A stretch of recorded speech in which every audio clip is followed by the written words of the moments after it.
Hi friends, అంతమంది fry piece biryani party కోసం wait చేస్తున్నారు. కామెంట్ చేసేయండి. నేను ఫ్రై వరకు చూసారు కదా. ఫ్రై పక్క తీసిన తర్వాత అదే తపాల్లోని కొద్దిగా ఆయిల్, కొద్దిగా నెయ్యి అయితే యాడ్ చేసుకుని బిర్యానీ మసాలా స్పైస్ యాడ్ చేసుకుని మంచిగా ఫ్రై చేసుకోవాలి.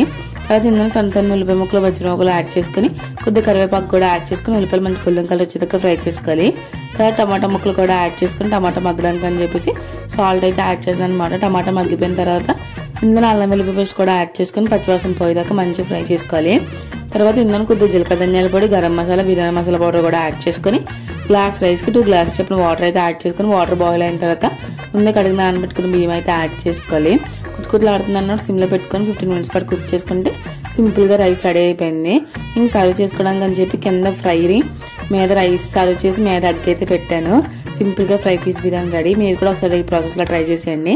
Please like, share and subscribe. మీకు యూట్యూబ్ ఛానల్ ఫాలో అవడం మర్చిపోకండి ఫ్రెండ్స్. ఒక లైక్ కొట్టండి. వెళ్ళిపోకుండా మంచి మంచి వీడియోస్ మేము ముందుకు వస్తాం.